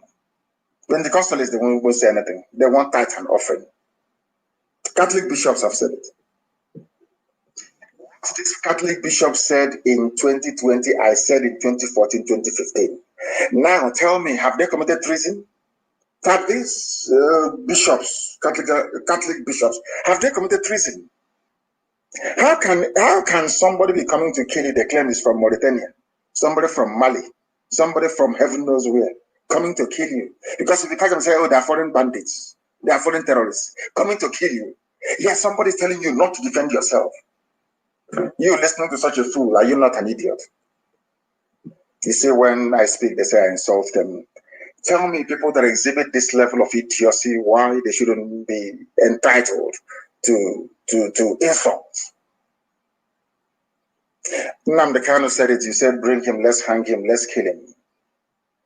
A governor have said the same thing that I said. Catholic archbishops are now saying it. Are you coming to me to apologize? Maybe one day they will apologize. Maybe. But I just want to let you know that what we see 5, 10 years ahead, you cannot say it now. That is why everything we do always yield the right results at the right time. There are some things that we say on air. There are some things that I say to people, I tell them. They find it very confusing and baffling. They wonder, how is that possible? But one day it will happen. By the time in 2015, I was telling World Ipob Congress to give us guns and bullets. People thought I was crazy. They said he's a warmonger. He wants to start war. And I said to them that I have seen something you cannot see. They said, how? Are you a prophet? Are you a man of God? I said, I'm not. But I preach the gospel of Elohim. Chukwu gives me revelations. And I tell you, and they will come to pass. They said, no, it's not good enough. That thing I said 5, 6 years ago, Catholic bishops are now saying it today. A sitting governor is now saying the same thing. What does that tell you about us? That we are very special. Very, very special, I assure you. We see things that others cannot see. And when I tell you that the zoo is gone, the zoo is gone. If I tell you that Biafra has come, Biafra, that is nothing. Let me tell you something. People, I said this last week. The reason why I said Biafra is the last miracle is because despite all the opposition against the emergence of Biafra, especially from Britain, Biafra will come. That still is a miracle. Not by what you and I are doing, but by the grace of Almighty God in heaven. Catholic bishops have told you, defend yourselves. Do you have AK-47 where you were now to defend yourself? If they now come to your village to ransack, which is the, they come in army and police uniform, they now come to kill. Tomorrow we'll put it on Facebook. Hey, what is happening is bad. This country. But meanwhile, may the soul of the departed rest in peace. End of story. Remember all our righteous indignation and outrage at Ozowani massacre in Enugu. And I'm saying, go and Google Ozowani massacre by the Fulani. Go and Google Nimbo massacre. What I'm saying to Ojo Zokalo, that fool from Ohanese in Anambra State, that idiot. What I'm saying to you is, do you think that when Nnamdi Azikiwe was championing his one Nigeria with Ahmadu Bello and Tafawa Balewa, that he thought one day that these same people will send their grandchildren to come and kill his own grandchildren? He never knew that. But one man saw all these things. What I'm telling you today is not new. There was one single man, a Biafran, that saw all of these things. He called Azikiwe to what? The same thing we are telling on Hanese today and all these Efulefus. These people that keep talking rubbish every day to BBC, but talking nonsense. What we are telling them now is, I want to remind them tonight to remember that man called Mbonu Ojike. Mazi Mbonu Ojike told Azikiwe, this your World Nigeria project will backfire. Ask Mbazulika Neji, ask those who are close. I'll ask our father Mbazulika Neji, he will tell you. He was close to Zik. And he knew Mbonu Ojike very well. Go to Mbazulika Neji and ask him what killed Mbonu Ojike. He will tell you. Ask him what was Mbonu Ojike's philosophy. Mbonu Ojike kept warning and telling Zik, one Nigeria is bad for an Igbo man. One Nigeria, let's go home. Zik said, no, we are everywhere. We have a shop in Uzo. An Igbo man has a chemist. Can you believe such rubbish? An Igbo man has a chemist in Sokoto. An Igbo man is building one small hotel, Hotel Jalingo in Badugri. Look at where we are today. And I'm warning you, you see this crop of politicians and errand boys for Abuja. Some of you don't know, but I will tell you tonight. Do you know the reason why they insisted that Hope Uzodinma should be the governor of Imo State? You don't know, but I will tell you. You see, that is how the Fulanis think. The Fulanis, they think ahead. The Fulanis knew that Imo State will produce the next Ohanese President General. January 2021. To tell you how advanced they are, the Fulanis, in terms of their thinking. Because the Fulanis, they want to retain control over Igbo land. You know what the Fulanis did? They have it in the clerk already in the Niger that is their house boy, is their errand boy. Edwin Clark was a front-line saboteur during the war. So South is sorted. Pandef is in their pocket. Do you know why they put Hope Uzodinma in power? I will tell you tonight. Because of Ohanese PG, January 2021. It is the turn of Imo State to produce the next Ohanese President General. And they know that it is the prerogative of the governor to nominate somebody and then cajole the rest of the governors to put that person in power. That was why they put Uzodinma there. Nothing more, nothing less. So you don't know. I'm telling you now, they knew. So they went from number 1 to number 4. What is important for the caliphate is not who occupies Douglas House. They want to determine who will come out as Ohanese P. President General to continue the shambolic misguidance of our people. And they will get it. Because Uzodinma is there. He's not going anywhere. Until 2021, until they put Ohanese PG, they will fly him now to Sokoto to go and sit on the floor in front of the Sultan. The idiot will come back and tell you he's Ohanese PG. And all of you idiots, as usual, will be chanting, clapping, and dancing like the morons you are. Yet, nothing is happening in your land. No industries, no seaport, no international airport. The same garbage all over again. Because they want to hold you down. And they determine who governs you. They appoint your leaders for you. You have no choice. But next year will be different. The next Ohaneze to PG to emerge will be a different story altogether. The Fulanis will be shocked. That I can assure you. Now, after the Catholic bishops must have said what they have said, there is a conclusion this night. We have known this before, that even the world, those who update Wikipedia, they know that the zoo is a failed state. They know the zoo is a failed state. I'm telling you this at 17 minutes past. The top of the hour, wherever you are, to know it's live. Wikipedia have listed Nigeria as a failed state in the list of failed countries. As I mentioned, that is everybody listens to Radio Biafra, as I mentioned many, many weeks ago. Now, it is a failed state. In that failed state, somebody, a human being that claimed he went to school with a full complement of all the faculties that a brain should possess, will come out and say, I will keep defending the unity of one Nigeria, but it is a failed state. People are dying in Katsina. A former deputy governor of the central bank is telling you that the government themselves are the ones sponsoring terrorism. People are dying in your village. Fulanis are taking over your land. Your mothers are being raped. Your daughters being cut into pieces. It doesn't touch you. What matters to you is position. Let me go and control the budget and steal even more money. Do you see why the bunch of people you have are all failed leaders? Failed, completely failed. The only thing that gave honor and pride to our people is not IPOB. Without IPOB, which other honor do they have? They have nothing. And they're standing on that IPOB to be talking rubbish. You want presidency. The same rubbish as Ikiwe did, presidency. The same nonsense you don't see the presidency. Where are we today? You people are, you don't reason. Don't listen very well. I feel ashamed for you people. You are in a failed state. A state that the whole world, even UN, recognizes as a failed state. You're yapping rubbish. Talking absolute garbage. Nonsense upon nonsense. Complete failed state. And you have no... Are we shut down?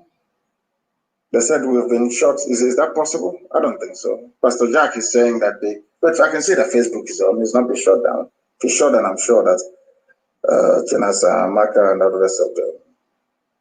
And Madabu, they will text to let me know. I think that please confirm that the Facebook is still on, because I have this thing here on the screen. I can't see it because I'm afraid that if I click on this very thing, that they will take the whole thing down. So I don't want to touch anything at all. So I need confirmation, please, that we are still live and direct on Facebook. Now, listen to the problem of our people. Why we cannot reason like human beings, I have no idea. Our mandate is Igbo presidency, not Biafra, Ohaneze chief. You know this Ohaneze people. You try to rehabilitate them. You try to teach them. You try to lecture them. You try to get them to reason like people who are involved in, should I say, socio-cultural development of their people, and all the time they refuse. Imagine the type of comment coming from the mouth of somebody who says he's Ohaneze chief. Because we gave them the leeway, because we spoke to them, because we said we'll be nice to them. Can you see the nonsense coming out of their mouth? Unguarded utterances. When it was the time of the Yorubas, when they wanted to agitate, using OPC and the rest to agitate, did any Yoruba politician come out and say, we don't want you to do what we want is a Yoruba presidency? You see how foolish people are. Yeah, when I say that, they say, I don't want to insult anybody in Ohaneze, but you see how daft they are. I'm asking you a simple question. When OPC's agitation was raging for Duduwa Republic, and they produced Olufalaye and Obasanjo to contest in 1999, I'm asking you fools, some of you idiots in Ohaneze, I'm sorry to say, but I have to use this type of language because you people are fools, you don't know anything. I want you to go back and show me where any frontline Yoruba politician or elder came out and said, we are warning OPCO, what we want is Yoruba presidency, not the Yoruba Republic. I want to prove to the world that these people that, some of these people that speak for Haneze, they're just fools. They have no brain. They claim they're politicians, but they know nothing. They don't know what is called leverage. They have no idea what a leverage is. Let me give you another example. When Fulanis formed Boko Haram to kick out Jonathan, and Boko Haram was killing people everywhere, I'll get to it later on, and Yehejirika was fighting them. What did Buhari say? Did Buhari say to Boko Haram, stop what you're doing, or we're only interested in the Fulani presidency? I want to prove to the world that an average Igbo errand boy, stroke politician, is a complete dumb fool. They have no brain. So you cannot come and make a forceful point for your useless Igbo presidency. You have to use Biafra to prove to your Fulani masters, I'm loyal to Nigeria. But I'm asking you now, everybody knows what Boko Haram stands for. They want a caliphate in the north. Buhari won election in 2015 supporting Boko Haram in the open. Are you following what I'm saying? And can you reason at all? Idiotic Igbo efulefu, Hanezeka, is your brain. Can your brain actually articulate? All of you idiots who want Nigeria, this or that. I'm asking you, when Buhari was defending Boko Haram in broad daylight, an attack against Boko Haram is an attack against the north, did he say to Boko Haram, our problem is Fulani presidency, not caliphate? Did you not vote Buhari in 2015, despite his support for terrorists? Did you not have a choice of choosing from two Yoruba men, Olufalaye and Obasanjo, as a direct result of OPC's agitation following the annulment of June 12? Not Nadeko, grassroots agitation on the ground by OPC.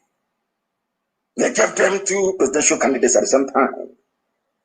They invoked the doctrine of necessity with a typical useless, daft, Igbo idiot politician with no brain. You think by attacking Biafra that the Fulanis will give you Igbo presidency? See how foolish they are. I've been able to prove it to you, how daft you are. I want you to go back and get me any condemnation of Boko Haram pre-2015 from Buhari. None. He was supporting them. I'll read it for you later. When you tell this word, like, we are elders, the elders of their brains are empty. They know nothing. They were all groomed by Fulani people. Fulani brought them out. The same way they put hopes on them to control the outcome of Ohaneze leadership tussle come January of next year.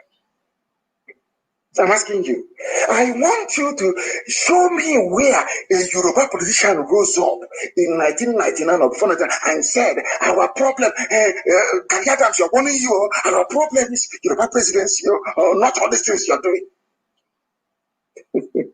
And they still got it. The Yoruba men contested. I want you to show me where Buhari came out and said to you, Boko Haram, we don't need your caliphate. You're causing us problems. You're causing us problems. Show me. Instead, Buhari said, they are our brothers. An attack against them is an attack against the whole North. Did he not win elections?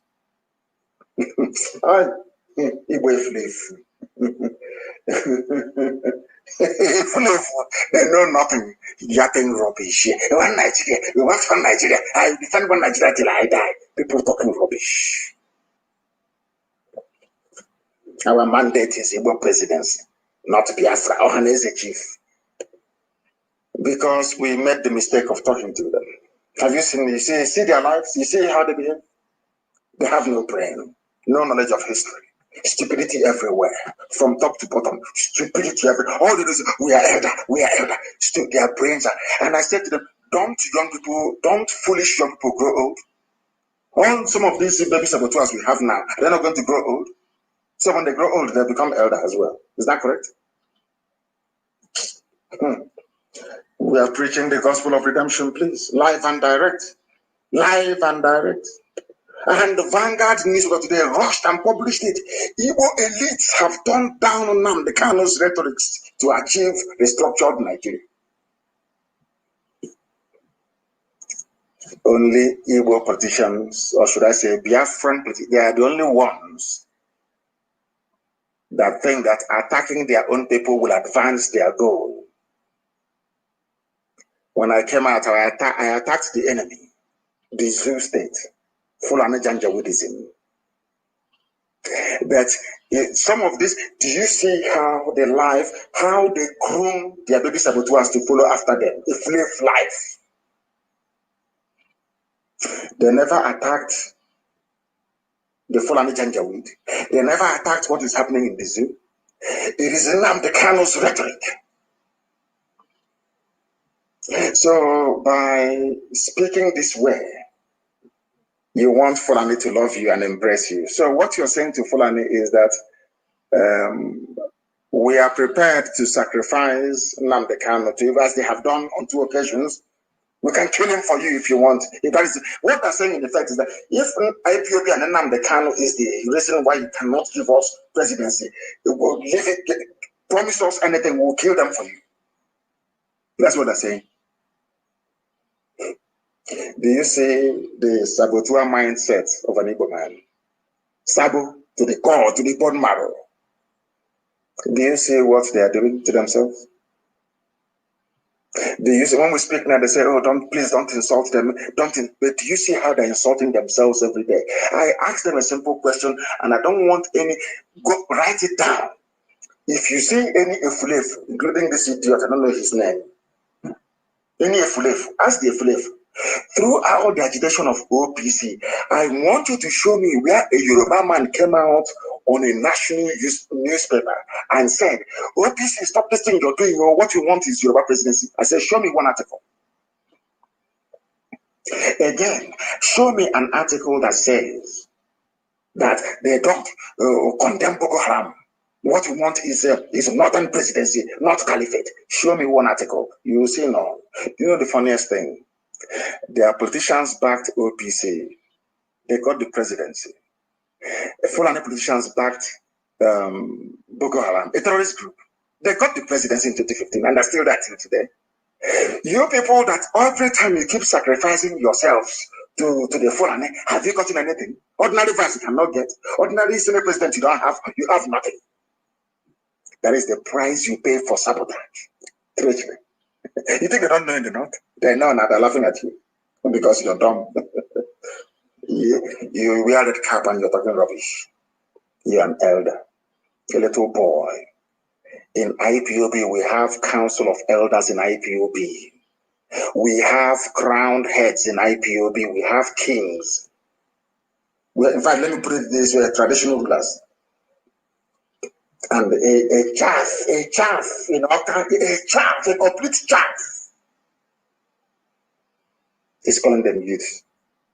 Those youths. Have you not seen our mothers before in Anambra? Do they look young to you? People that gave birth to men who are older than you. You're calling them youths. You see how foolish they are. You see how foolish they are. Unbelievable.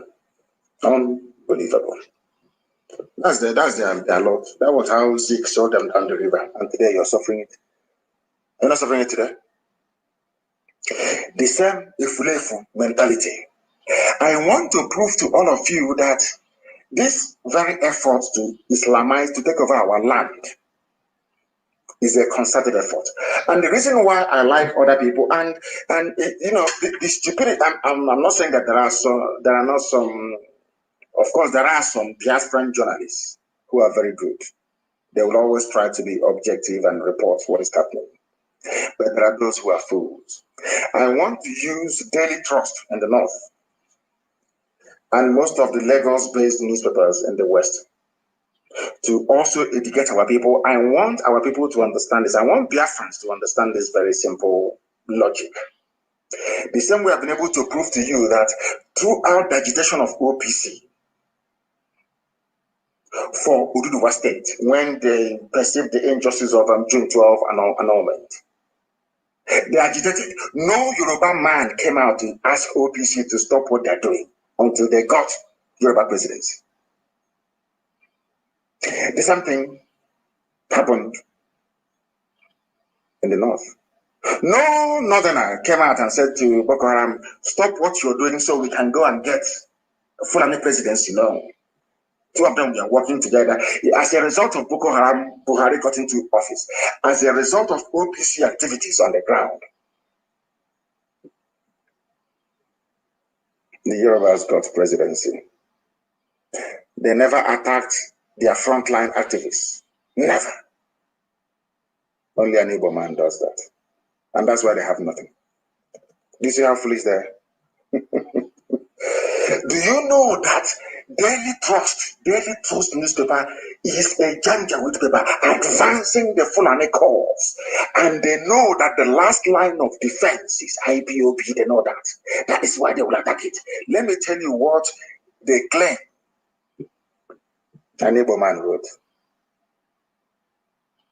Nigerian army inroads into the southeast. We are there praising. His name is Linus Okoye.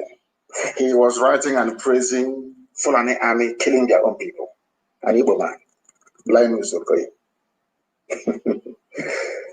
Because tomorrow when people get upset, when men rise and get upset and start dealing with this saboteurs, some of you will start complaining. We look at what they're writing. And a Daily Trust newspaper gleefully wrote it. Daily Trust is working. It's a Fulani paper working for the Fulani Janjaweed. Do you know what this fool said? That the Nigerian army has done so well in the southeast. This is the army that killed his people. The massacre that Amnesty International documented at Mbo. Massacre in Aba. Nobody's hiding that. Did Britain say anything? Was there any commission of inquiry? No. An Igbo man is praising a Fulani army, more or less, for killing his people. It's in the Daily Trust. What, you know, how well they did, killing his own people. That's what they learned from Haneze. Any Sabo goes, if Latonoche calls you now and gives you maybe 2,000 naira. I remember one idiot that was working for Family Writers before. And a number of politicians called him, gave him one laptop, one smartphone, and 2,000 recharge card every week. And he turned into a saboteur for 2,000 naira, one laptop and one smartphone. Talk less of this one. Who knows what they must have put? Maybe as a assistant to assistant PA for media to one idiot in Abuja, and he wrote for Daily Trust. If you go up, they say, no people man write this. They are saying Burata is doing very well, killing his people. What they learned from Haneze. Because you see goats, when goat gives birth to a baby goat, when mother goat is eating yam, baby goat is watching the mother goat eat yam. One day, baby goat will taste yam as well. That's what it. What I'm saying is that, in effect, is that what Haneze has been able to do is to entrench a culture of betrayal and deceit into the mentality of an Igbo man. Because they can see that betrayal pays. If I betray my people, Abuja will give me something. So why don't I betray? That's what they're now doing. So it is now in our bone marrow. Betrayal. That's why somebody wrote this. His name is Linus Okoye. Praising somebody for killing his people. Whereas the man that they claim that running busy in his name, Buhari, when he hit the car, bombed Boko Haram hideouts, he was screaming until they removed the hedge. You see how an Igbo man behaves. Very foolish, very foolish indeed. Very sad. That's the way they are. You can't change them. But IPOB is here, and very soon the result will be out. You know how? Do you see how miraculous our God is? When I launched BSS, they said because of BSS we are coming to kill you. The same thing that when I was launched in 2017, they came to kill me. Our Yoruba brothers have launched it. Even terrorists, Miyetti Allah, have launched their own. The same thing I said in 2014, 2015, arm yourselves. Today, Catholic bishops, governors are now saying it, can arm yourselves. We are always one step ahead of our enemies. Luckily for us now, the Yorubas have launched their own. The terrorist group, Fulani terrorists have launched theirs, Miyetti Allah. We are the only ones left. And we are coming, we are coming. You know we are coming. It's a matter of time. We are coming. We are coming and the world will see it. Now let me see who is going to write. Because once they write their petition, you know these professional petition writers, once they write that, can you see, Nnamdi Kanu has raised an army. I'll simply send pictures of Amoteku and newspaper cuttings of Miyetti Allah to every diplomatic mission in the world to say that what we are doing is no different from what others have done, you see. Do you know those who are going to fight us? The same governors you have because they were put there by Fulani men. Fulani will call them and say, what are you doing? Are you there? But in their own place, they are funding bandits and terrorists. But in your own land, that IPOB is coming to defend you. They ask you to sabotage them. And you come out and you're talking rubbish. As usual. As usual. That tells you all you need to know. That tells you all you need to know. And this evening, I just want the world to have an insight into the brain of those that claim they are leading our people on the ground in Biafra land, be they in politics or in socio-cultural groups like Ohaneze.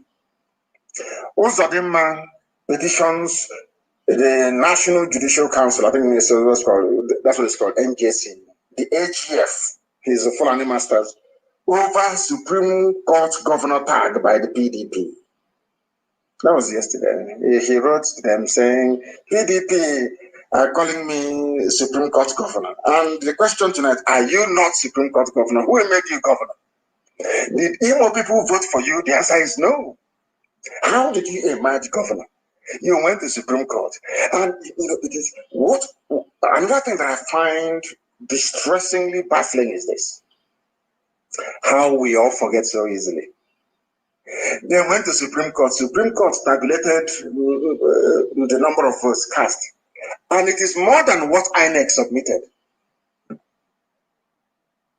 And that was how he emerged as the governor.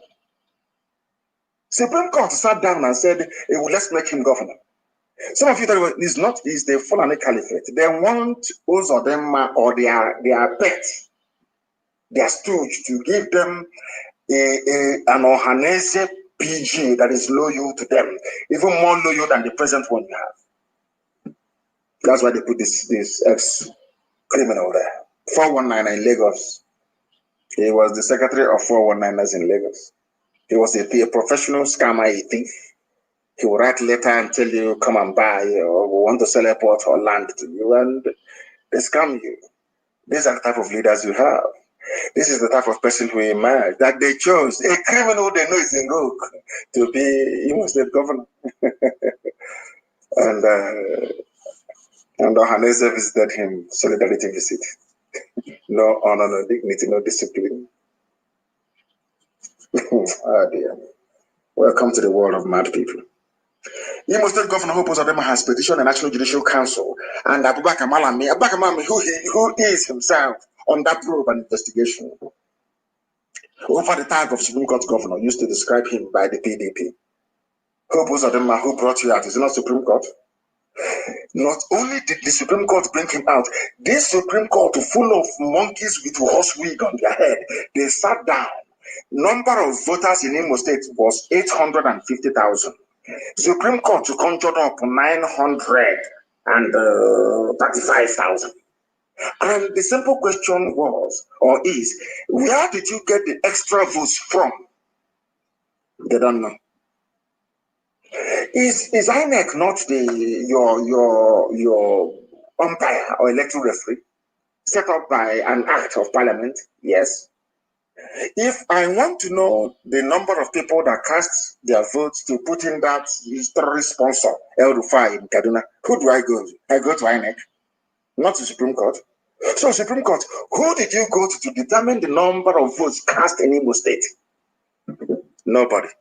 Even INEC was raising their hand to speak in court. They said, no, sit down. This bunch of fools sat down and decided to award votes to Hope Uzodinma. That was how he emerged, courtesy of Supreme Court. And nobody will stop. Everybody will keep calling him Supreme Court governor until he leaves that place. Our people don't know it's a slap on the faces of all Biafran people. You don't know that. A very dirty slap. With Hope Uzodinma, what the Fulanis are saying is that we can do anything we like. For the idiots asking us to go into politics, you can see it now from number 4 to number 1. What can you do? Nothing. They have army at Obinze. If you talk, they will shoot you dead. And the world will ask what is happening. They, let's ask Britain. Britain, they'll go to UK and ask them, what is happening? Do you hear all the shootings of the protesters in a way? They say, no, it's a minor, it's a farmer-header clash. And the case will be closed. These are the things I want. As long as you listen to us, your life can never be the same. You'll be able to reason properly. I want the world to understand why in Biafra land we have a conveyor belt of saboteurs. Conveyor belt. Because the political leadership, they got to where they are by compromising and sabotaging each other. That's how they got to where they are. The sociocultural group itself, or Hanese, they are the ones that have entrenched betrayal as a way of life, as a way of reasoning. That is why every idiot will come, okay, now. I remember when we were growing up, Chubo Kadiwa was our role model in terms of politics. He read political science and he was well spoken and he was very good and he did brilliant things and all the rest of it. Everybody within that Shagari era, not because they supported MPN, but because of Chubo Kadiwa, they wanted to read. Every young, impressionable, teenager wanted to become a political scientist, to be like Chubo Kadiwa. It's something that's happening now. You have seen that these people, they made it by betraying one another by selling our land. So everybody wants to betray and sell our land. So they can be like Opus or them, who knows? They can make them governor one day. Once Fulani comes and looks at your record of treachery against your people, they'll see if they can promote you. That's why you have endless supply of saboteurs every blessed day. But of course, they're bringing, and very soon, there's also born and very soon, the world will hear about them. Very, very soon. They'll be shamed very soon. You will hear about them. You know the IPOB. We are the largest mass movement on this earth, by none. When we march, the earth vibrates. The largest in the whole world. And that is why our enemies are afraid of us. He is the Supreme Court governor, and that remains his name forever and ever because they appointed him. With what is happening in southern Kaduna, what is happening in Katsina, what is happening in the rainforest, as this very good man put it, the former deputy governor of the CBN, what is now very clear is that there is a genocidal war going on. In the midst of this genocidal war, the Fulanis have come to me, but they have come to Ozowan. They have come to Oka. They have come everywhere. They are settling in our land by force. Somebody will rise up from the same land where people are crying, where women are saying we cannot go to the farm anymore. Our mothers in Ongwa, they are protesting every blessed day. That's their land. They can no longer go to the farm. And somebody from there, a so-called politician will rise up and say, I'm fighting for one Nigeria. Unbelievable. They have prepared and are not taking anything for granted, the Fulani Janjaweed. Their mission is very clear and nothing will stand between them and accomplishing their goal. Our people always fail to understand that Islam will always expand. It's a natural phenomenon. It will always expand. It can never stand still. There are good Islamic scholars. There are good people who are in Islam. I've engaged some of them in discussions. There are good people.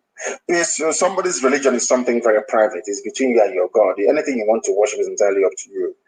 But the Fulanis have used this religion to deceive the Hausa people and conquer them.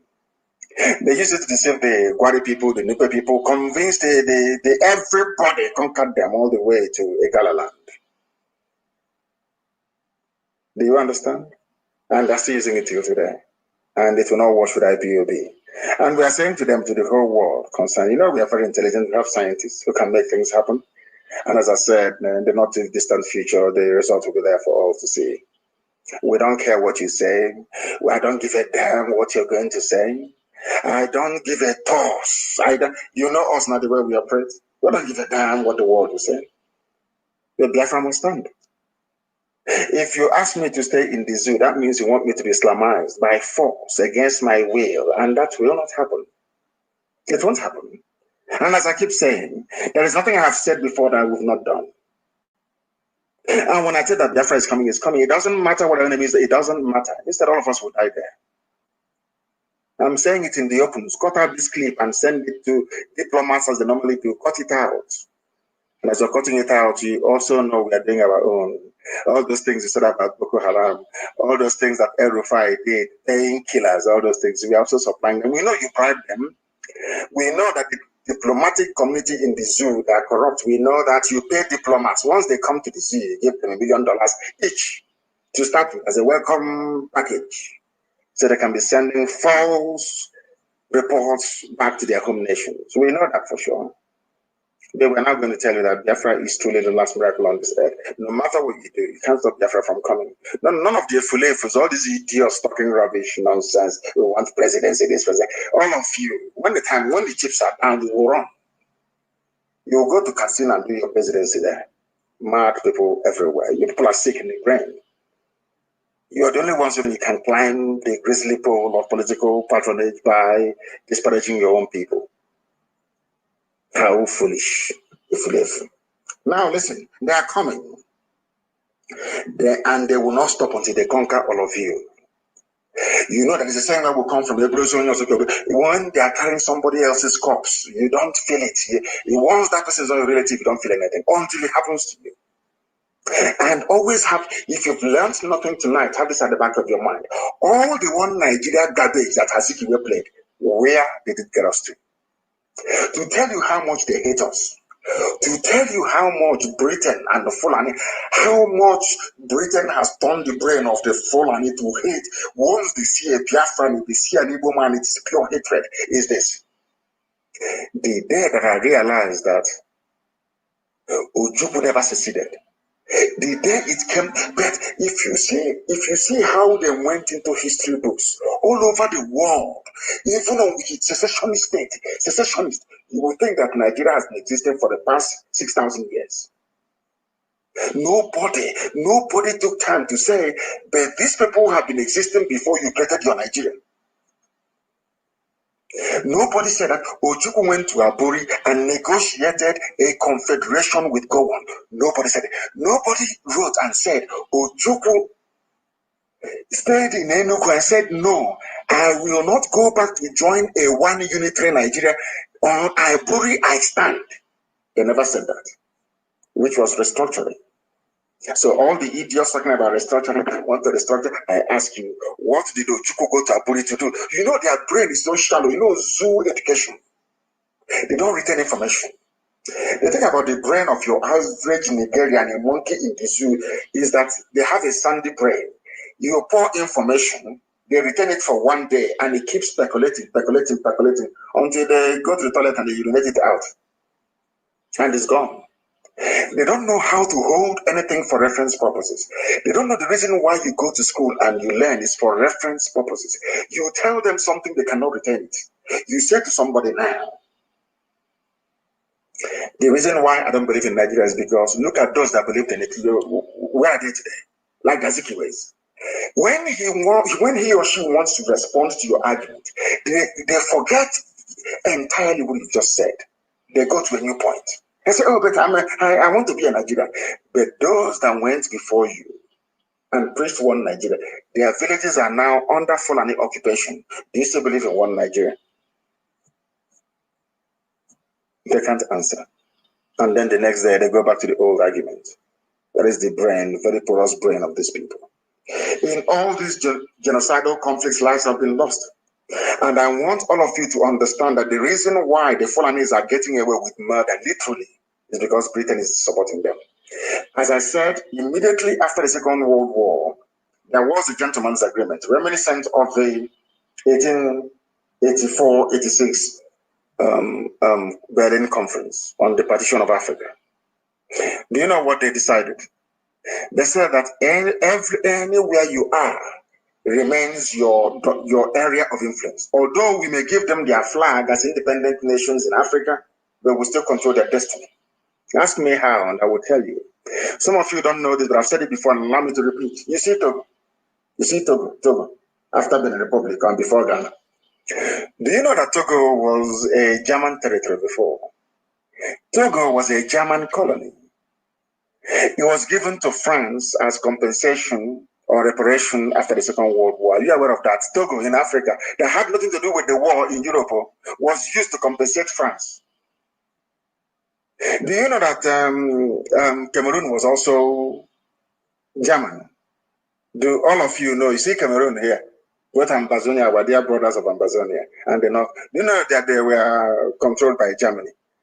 That after the Second World War, they cut it off. Northern part was given to France. The southern part, the Anglophone, was given to British as compensation.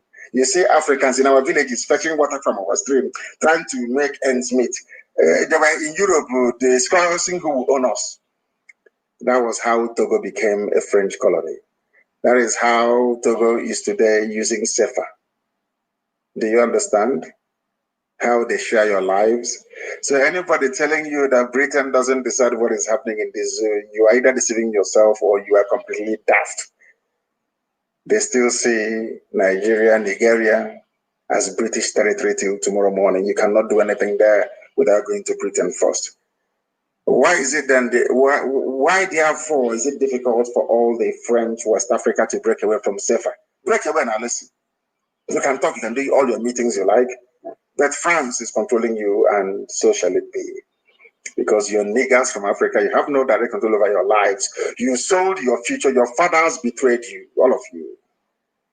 You are properties of the Europeans. This is called neo-colonialism. You are nothing. That is why in the zoo, the Fulanis can kill everybody, because the first person you defer to is UK High Commission in Abuja. You ask them what's going on, and they'll say it's nothing, it's just a minor clash here and there. And they continue to enslave you. You see how your life is? The life of a nigger is very, very hard, isn't it? Defend yourselves against them. That is the talk. But if I say defend yourselves, they say Nnamdi Kanu is a terrorist. But Boko Haram and Miyetti Allah, who are the ones, the bandits killing people, no one has gone for ex parte motion, asking for them to be tagged the terrorist group. All of you are there, 200 million people, as foolish as ever, mopishly looking, looking. Bandits are killing you. Nobody has gone to court to say, let us label them a terrorist group. But an unarmed group asking you to defend yourselves, all of you were there, IPOB was tagged a terrorist group by the Fulani. Do you see such hypocrisy and such double standards? Let me play this for you so you understand it. You understand what the Fulanis are doing. This man called Mylasia is called, the former central bank governor. DSS invited him, but the same DSS has never invited Miyetti Allah leader for going and saying that the Benue belongs to them, that they will kill and take over the people's land. They have never invited Miyetti Allah leader. Britain is there. DSS is because they are Fulani. Everybody is Fulani. Miyetti Allah is a Fulani terrorist group. Nobody has ever invited them. And all of you wake up in the morning, I want to defend Nigeria. I will defend Nigeria. When I look at I say to myself, but the Europeans, these are the people to experiment with. They're looking for guinea pigs to test COVID-19 vaccine and all the rest of the stupid drugs you make. You look, there are enough black people who are so foolish that all they are good for is for laboratory experiment. I'm telling you the truth. Let us listen to this preacher, Prophet Isa El-Buba Sadiq. I didn't ask you to listen to anybody else from IPOB. Listen to this man. I am playing for you people who are not Biafrans. These are people who live, that Britain gave to the Fulani, calling them North. Any day you realize what Britain came to do, you will know Do you know that Britain came, and do you know that the creation of Nigeria itself is a direct project of Satan? Do you know that the reason why that place was named Nigeria? Nigeria means nigger area, black area, darkness, poverty, backwardness, satanic. That's the meaning of it. Do you know why they named it Nigeria? Was because we are children of light, because of Biafrans. Are you aware? Do you know the reason why they named that place Nigeria, a place of darkness, was because we represent the light? Do you see why we love Ojukwu so much? Ojukwu himself doesn't even know what he came to do. I don't think he knows. He thought it was just an accident. You know, people were killed in the north, and he went back home and declared Biafra. No. God was using him for a purpose because his heart was clean and clear. He was a good man. Our eternal leader was a good man. His heart was clear. God saw something in him and used him at that time to announce his kingdom to come. And they all went after him. That thing Ojukwu saw 50 years ago is now happening, isn't it? Because we are blessed. Britain created Nigeria because of us. They have come. Satan sent them to extinguish the light, and that light is Biafra. That was why they named the place darkness. And empowered the Fulani so much. The Fulani has no job in life. For the British, suppress Biafra, keep them down, kill them, massacre them, jail them, do anything you like. We are here, we are Britain, we will defend you anywhere in the world. That's what's been happening. Let me play what this man said, and we try and bring the program to it. Because let me play it for you. There are many things to cover, but I'm sure on Friday morning we'll go through them. Listen. The question I want to ask, yes, has the Nigerian constitution denied any Nigerian of self-defense? Still on self-defense, so you remember that thing I said in Los Angeles, that said Nnamdi Kanu is looking for war. You bring him, hang him, treasonable felony. This is a pastor, his name is Professor Isa El-Duba Sadiq. The same thing I said, the same thing Roman Catholic priests said, may God bless them, Roman Catholic bishops. The same thing that our dear brother, my life here said on Crossfire interview. Ex-CBN governor, the same thing that I said 5 years ago. Do you know those that asked for me to be killed were mostly Igbo people? Because I said that we need guns and bullets to defend against what is happening today. Those things have come. They are now happening. And instead of us to face it as an existential threat and deal with it, people are talking about presidency as if they are drunk, as if they are foolish. As if they are foolish. I don't understand these people, honestly. I don't. And I keep asking, the same road that Zeke and Nnamdi took that led to the massacre in Nimbo and also one is the same route you want us to take again. They've learned nothing from history. Let us listen to this very prophet. And if the answer is no, that the Constitution of Nigeria has given you the power as a citizen to defend yourself when the aggressor comes in. The question I want to ask every one of the increase in the militancy and the attack on innocent lives. By the Fulani. The question I want to ask you. Ask it.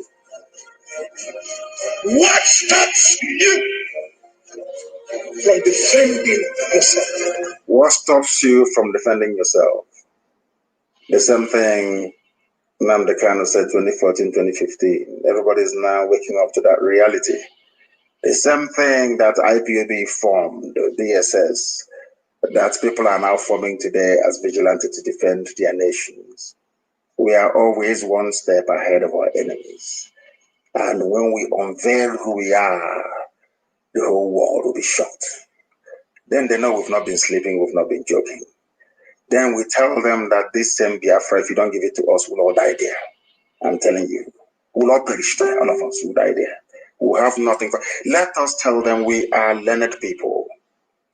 If Janjaweed, Boko Haram, uneducated, unintelligent people can hold you down for very many years, think of what we can do in this day and age. If our fathers can build a Juku bucket, think of what their children and their children's children can build today. We are fanatical about Biafra. And I want Britain to understand this. I'm an Anglophile. I hold a British passport. I love England very much. English people, they're nice people. The British, in essence, if you meet an average British person, they are conscientious. They are very good people. They don't believe in evil. That was why Oluwade Kwanoma managed to go to British courts to win his right to be free.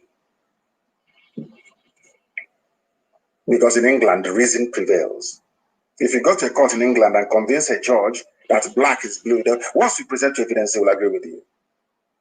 They are highly civilized people. But some people that work for their governments are letting them down. I am an Anglophile, as I said. I will always defend British interests anywhere, any day, anytime. But not the defense of an interest that is designed to perpetuate racism. The creation of Nigeria is a racist construct. It was born out of racism to suppress Biafra. But this light of God, you cannot suppress any longer. That is why to us, Biafra is everything. It is the air that we breathe. It is more than all you can imagine. They say we are fanatical about Biafra because, yes, to us, Biafra is our religion. And here on Radio Biafra is where we worship. And do you want to know why? Because the God Almighty in heaven, Chukwukika Biama, is our God. I love you very much from the bottom of my heart, I must tell you that. But from me, from here, it is good evening.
Another Savior, holy, holy, holy, holy,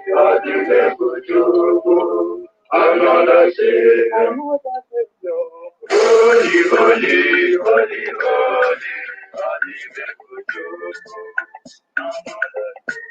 Well, this is for the end.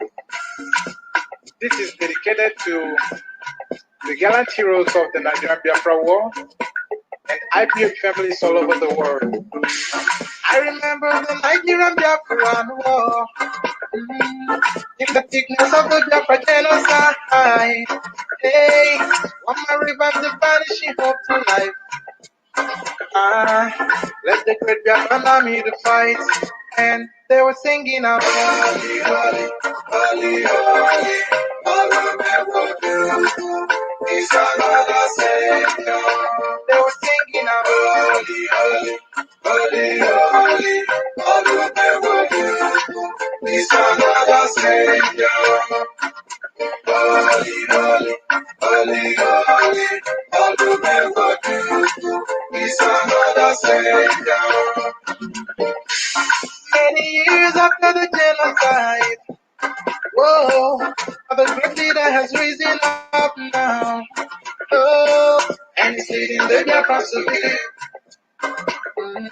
Iyomadika, Yabika, Kopanam, wow. Hey, Anamakele, Mazuche, Manemo. It's an honor having you on board. When I'm singing along, holy, holy.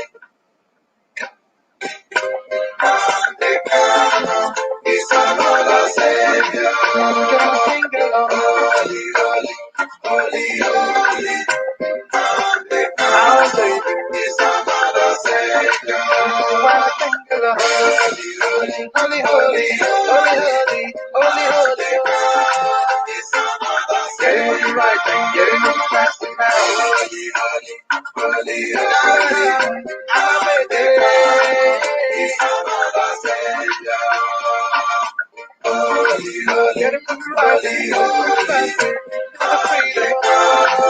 it's another Savior. Holy, holy, holy, holy, Nnamdi Kanu is another Savior.